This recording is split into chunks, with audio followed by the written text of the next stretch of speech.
네, 앞서서 투자 종목으로서 마이크로소프트의 이모저모 살펴보셨습니다. 자, 미국장에 마소 마이크로소프트가 있다면 한국장에 비교할 만한 종목 뭐가 있을까요? 글로벌 소프트웨어 섹터 최선호주로 꼽히는 마이크로소프트의 매력에 필적할 만한 한국 종목 투자 아이디어 구해보도록 하겠습니다. 김용빈 IBK 투자증권 강남센터 선임주임 함께 하셨습니다. 어서 오십시오, 주임님. 네, 자, 바로 들어가도록 하겠습니다. 마이크로소프트 관련해서 국내 기업 중 어디를 좀 보면 좋을까요? 저는 일단 삼성 SDS를 꼽아왔습니다만 네. 사실 그 국내 클라우드와 관련한 사업에서는 사실 여러 가지 기업들이 있죠. 막 KT라든지 NHN 그리고 이제 삼성 SDS라고 할 수 있겠는데요. 네. 근데 오늘은 좀 삼성 SDS에 관해서 좀 얘기를 해보려고 합니다. 특히 삼성 SDS는 사실 클라우드 관련해서 이제 좀 계속적으로 성장 동력이 나오고 있는 회사라고 보실 수 있겠고요. 근데 뭐 대부분이 아시다시피 사실 매출 비중의 큰 폭은 이제 물류 사업 부분과 이제 그 SI, IT 사업 부분, 이제 그룹사 내 이제 그런 소프트웨어적인 그런 부분에 대해서 상당히 매출이 많이 나오고 있습니다. 근데 사실 최근에 주가 흐름이 상당히 좀 많이 안 좋은 것이 사실입니다. 한 1년 동안 계속적으로 하향세를 가지고 있는 것인데, 맞습니다. 근데 이 부분이 지금 최근에 이 운임비가 계속적으로 하락이 되면서 이 물류 사업 부분에서의 좀 실적이 우려가 된다라는 부분이 계속적으로 반영되고 있어 왔던 거고요. 그리고 뿐만 아니라 주요 고객사들이 지금 투자를 계속적으로 위축이 되게 되면서 이런 부분도 좀 많이 녹여들지 않았나라고 생각을 하고 있습니다. 근데 하지만 이 물류 사업 부분도 생각보다는 이 주가에 많은 부분이 상당 부분이 반영돼 있고 앞으로 볼 미래를 본다면 좀 얘기가 달라질 수 있겠다라고 생각을 할 수 있겠네요. 이 물류 사업 부분에서도 회원사의 폭이 계속적으로 좀 높아지고 있다. 회원사의 개수가 계속적으로 높아지고 있기 때문에 이런 부분에 있어서 좀 그 실적 방어 부분의 성격이 실적으로 나타날 수 있을 것 같고, 뿐만 아니라 뭐 앞서서 이제 마이크로소프트에서는 계속적으로 클라우드에 대해서 얘기를 했습니다만 SDS도 이제는 좀 클라우드 쪽으로 봐야 되지 않나라고 생각을 합니다.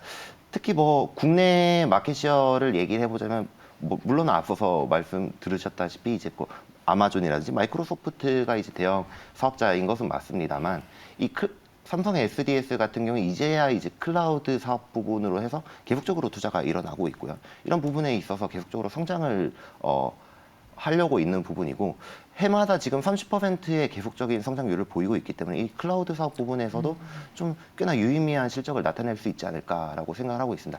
물론 지금 계속적으로 투자가 이루어지는 단계에서 이 영업이익 부분에서는 뭐 큰 다른 변화가 없겠습니다만 이 클라우드 사업 부분의 매출액 성장에 대해서는 좀 계속적으로 볼 필요가 있다라고 생각이 드는 것이고요. 그리고 최근에는 또 그 공급망 관리 앱노라는 업체 기억하시죠? 네. 앱노라는 업체를 이제 삼성 SDI가 인수를 하게 되면서 물론 이 시장에 대한 기대감은 좀 사실 좀 차가웠습니다. 왜냐하면 현금 5조 원이 있는데 이 1,000억 원의 그 앱노라는 기업을 인수를 하는 것에 그치냐. 그래서 좀 대규모 M&A를 기대했던 분들이랑 좀 많이 실망을 하셨을 수도 있겠지만은 이런 현금성 자산을 가지고 이제 좀 황금알을 낳는 거위들을 계속적으로 시장에서 찾는 부분에 대해서 좀 긍정적으로 오히려 봐야 될 이슈라고 생각을 하고 있고요. 또 삼성 SDS의 주가의 좀 하락 원인 중에 하나는 이 상속세에 대한 이슈도 있을 것입니다.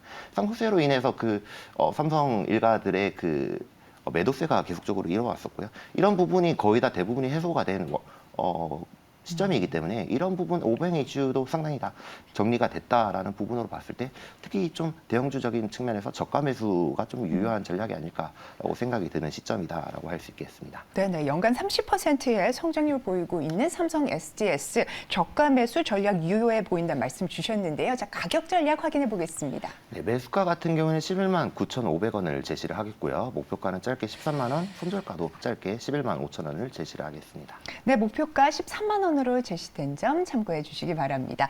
이제 본격적으로 수급 체크하면서 오늘 장에서 눈여겨볼 만한 종목 확인하도록 하겠습니다. 시간외 특징주입니다. 네, 14일 시간호에서는 선바이오, 하이스텔, 한국 주강이 상한가 기록했습니다. 의약품 연구개발 생산 및 판매사인 선바이오의 상한가는 사업 다각화를 위해 2차 전지 사업 진출 소식에 강한 매수세 몰린 것으로 풀이됩니다. 자, 중국 정부가 올해 자국 철강 업체 생산량을 지난해 수준 이하로 억제한다는 보도 나오면서 하이스텔과 한국 주강 상한가 보였습니다. 개발 중인 면역 항암제 G1101의 새로운 제조 공정 도입한다는 소식으로 GI 이노베이션 상장 후 좋은 흐름 보이고 있습니다. EM플러스는 자체 개발한 전극 양산품 공급 개시로 10% 넘게 급등 후에 시간 외에서도 4% 뛰었네요. 자, 주임님 시간 외 특징주 가운데 톡뷰 꼽아주신다면요? 저는 GI 이노베이션이라는 종목을 보고 있는데요. 네. 특히 이 시간에서도 좀 바이오 종목들의 좀 상승세가 좀 흐름이 있었다라는 부분이고, 지금 같은 경우에는 좀 바이오 섹터와의 좀 후회 섹터로 봐야 되지 않을까라고 생각하고 있습니다. 특히 한 3가지 이유가 있는데요. 첫 번째는 일단은 좀 수급 이슈라고 생각을 합니다. 이 코스닥 내에서도 지금 특히 이 코스닥이 2020년도 때 증시 화랑기 때에 거래된 것과 맞먹는 수준이거든요.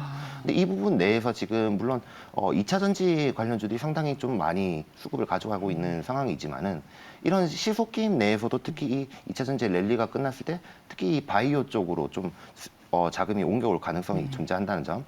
그리고 두 번째 이슈 같은 경우에 특히 이 바이오 기업들의 경우 감사 보고서 문제가 상당히 좀 많았었습니다만, 이런 부분이 좀 해소되고 시간이 좀 지났다는 점.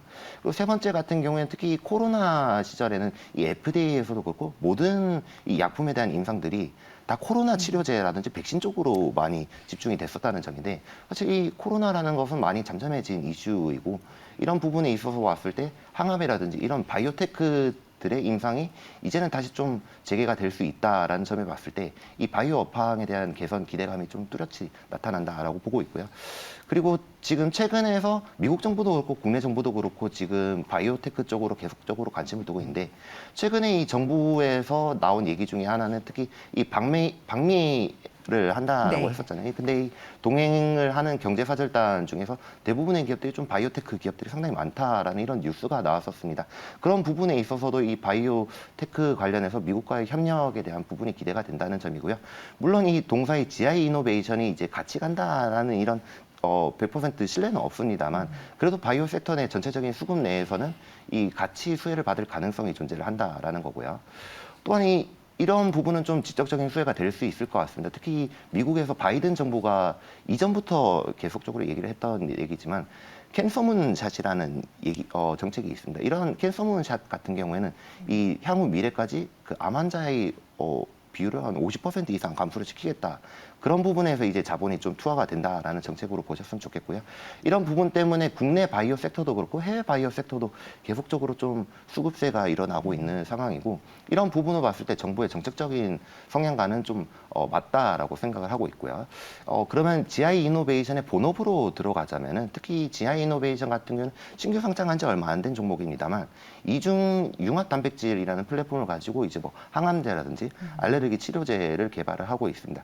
특히 뭐 GI101이라든지 301 뭐 여러 가지 약품들이 있습니다만, 두 가지만 합해도 거의 기술 이전 규모가 한 2조 원대 정도 네. 되고 있고요. 이런 부분에 있어서 좀 향후 임상이 좀 순차적으로 진행되게 된다면 뭐 마일스톤이라든지 이런 부분을 좀 받았을 때 좀 상당히 좀 매력적인 부분이다라고 생각을 하고 있고, 또 GI 이노베이션의 아마 장점은 아마 이런 거라고 생각합니다. 특히 이 GI 이노베이션은 장외에서도 많이 활발히 거래가 됐었고, 프리 IPO 당시에도 상당히 좀 기관들에 대해서 인기가 많았었던 종목이다라고 할 수 있겠는데요. 네. 이 프리 IPO 당시 한 36,000원대 가격을 하고 있습니다. 근데 지금 현재 주가는 사실 이보다 상당히 밑이기 때문에 이런 오버행 이슈도 사실 좀 많이 적다는 것이, 왜냐하면은 물려있기 때문에 이런 부분으로 좀 접근을 해보셔도 좋을 것 같고요. 또 장외에서 개인들의 거래에서도 3만 원에서 5만 원 선까지 이런 부분으로 좀 있어 왔기 때문에 이런 단기적인 좀 차익을 노려봐도 되지 않을까라고 생각을 하는 부분입니다. 그래서 매수가 같은 경우는 일단은 24,500원을 제시를 하겠고요. 목표가는 34,000원, 손절가는 21,000원을 제시하겠습니다. 네, 매수가 24,500원으로 제시됐고 또 목표가는 34,000원입니다. 자, 최근 외국인 기관 순매수 종목 가운데 오늘 장에서 살펴보면 좋을 종목들 알아보도록 하겠습니다. 우선 외국인 순매수 특징주입니다. 글로벌 아이돌 그룹 론칭 기대감에 외국인 엔터주들 연일 러브콜 보내고 있습니다. 하이브는 9거래일 연속, JYP 엔터는 5거래일 연속 외국인 담고 있습니다. 봄철 건설 현장에 시멘트 공급 부족 소식 나오는데요. 고려 시멘트도 외국인 순매수 특징주에 올랐습니다. 포텐자의 중국 진출 성공이 추가 성장 동력으로 꼽히는 제이시스 메디칼 외국인 5거래일 연속 사들이었고요. NH투자증권도 닷새째 외국인 수급 유입됐습니다. 이어서 기관 순매수 특징주 보시죠. 전일장에서 14% 급등한 뷰노 의료 AI 대표 주자로 올 들어 강한 탄력 보이고 있습니다. 기관 열흘째 담았고요. 같은 기관 비혈관용 스텐트 제조사 MI텍도 순매수했습니다.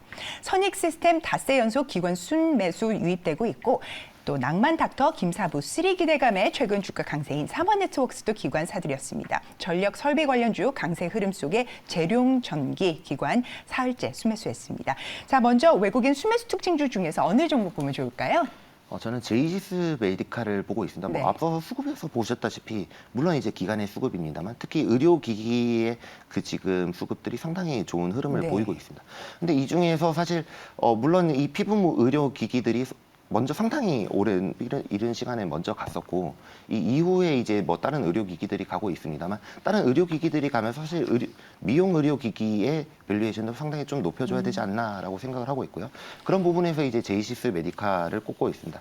특히 제이시스 메디칼은 뭐 앞서서 들으셨다시피 중국의 리오프닝과 관련해서 좀 수혜를 받을 수 있는 종목이다라고 생각을 하고 있고요.